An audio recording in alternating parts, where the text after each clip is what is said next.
नमस्कार, आप देख रहे हैं आर्यावर्त टाइम्स। मैं हूं निहारिका सिंह। बिहार की राजनीति में एक बार फिर बयानबाजी तेज हो गई है। पूर्व सांसद आनंद मोहन ने मुख्यमंत्री पद में हुए बदलाव को लेकर गंभीर सवाल उठाए हैं। नालंदा की एक जनसभा में उन्होंने न सिर्फ सत्ता परिवर्तन पर सवाल खड़े किए, बल्कि सरकार की कामकाज, विभागों के बंटवारे और हाल के एनकाउंटर मामलों को लेकर भी अपनी नाराजगी खुलकर जाहिर की। सबसे चर्चित बयान तब आया जब उन्होंने कहा, मैं नीतीश कुमार का चमचा नहीं, उनका भाई हूँ। आखिर आनंद मोहन ने और क्या कहा, आइए जानते हैं इस रिपोर्ट में। नालंदा के मोरा तालाब में आयोजित जनसभा में पूर्व सांसद आनंद मोहन ने राज्य की मौजूदा राजनीतिक स्थिति पर खुलकर अपनी राय रखी। अपने संबोधन में उन्होंने कहा कि वह किसी निजी स्वार्थ या पारिवारिक हित के लिए राजनीति नहीं कर रहे हैं, बल्कि लोकतंत्र और जनता के अधिकारों की रक्षा के लिए मैदान में उतरे हैं। उन्होंने कहा कि उनके ऊपर पुत्र और पत्नी मोह के जो आरोप लगाए जा रहे हैं वे पूरी तरह निराधार है। जनसभा के दौरान आनंद मोहन ने नीतीश कुमार के साथ अपने पुराने राजनीतिक संबंधों का भी जिक्र किया। उन्होंने कहा कि नीतीश कुमार उनके नेता नहीं, बल्कि बड़े भाई, और दोनों का राजनीतिक सफर जेपी आंदोलन से शुरू हुआ था। यही नहीं, इस दौरान उन्होंने कुछ ऐसा कहा जो चर्चा का विषय बन गया है। उन्होंने कहा कि मैं उनका चमचा नहीं हूं, मैं उनका भाई हूं, और भाई को भाई से ज्यादा मोहब्बत होती है। उनके इस बयान के बाद सभा में मौजूद समर्थकों ने जोरदार तालियां भी बजाई। पूर्व सांसद ने मुख्यमंत्री पद में हुए बदलाव को लेकर भी कई सवाल उठाए। उन्होंने कहा कि जब चुनाव के दौरान एनडीए ने 2025 से 30 फिर से नीतीश का नारा दिया था और सरकार की सामान्य रूप से चल रही थी, तो आखिर ऐसी कौन सी परिस्थिति आ गई, रातों रात मुख्यमंत्री बदल दिया गया।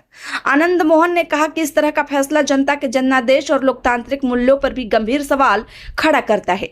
अपने भाषण के दौरान उन्होंने बिना किसी व्यक्ति का नाम लिए सत्ता के शीर्ष स्तर पर बैठे कुछ लोगों पर भी गंभीर आरोप लगाए। उन्होंने कहा कि जो लोग वर्षों तक पार्टी के लिए संघर्ष करते हैं उन्हें उचित सम्मान नहीं मिलता, जबकि पर्दे के पीछे रहकर काम करने वाले कुछ लोगों ने सत्ता का दुरुपयोग कर बिहार से लेकर दिल्ली, मुंबई, सिंगापुर और दुबई तक करोड़ रुपए का आर्थिक साम्राज्य खड़ा कर लिया है। हालांकि उन्होंने अपने आरोपों के समर्थन में किसी विशेष व्यक्ति या दस्तावेज का उल्लेख नहीं किया।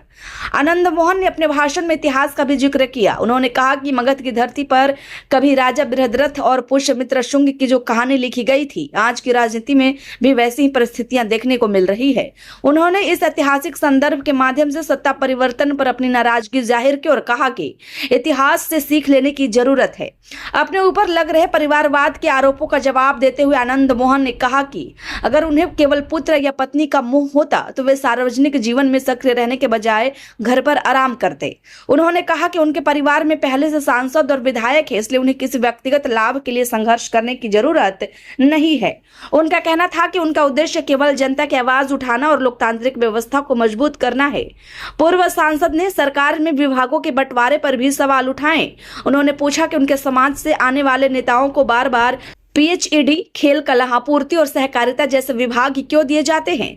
उन्होंने कहा कि सभी वर्गों और समाजों को समान अवसर और महत्वपूर्ण जिम्मेदारियां मिलनी चाहिए। आनंद मोहन के इन बयानों के बाद बिहार की राजनीति में नई बहस शुरू हो गई है। अब देखना होगा कि उनके आरोपों और सवालों पर सत्ता पक्ष की ओर से क्या प्रतिक्रिया सामने आती है। फिलहाल पूर्व सांसद आनंद मोहन के इन बयानों ने बिहार की सियासत को एक बार फिर गरमा दिया है। आने वाले दिनों में इस मुद्दे पर राजनीतिक बयानबाजी और तेज होने की संभावना है। फिलहाल इस खबर में इतना ही। अगर आपको यह वीडियो पसंद आया हो तो इसे लाइक करें, शेयर करें और आर्यावर्त टाइम्स को सब्सक्राइब करना ना भूले। धन्यवाद।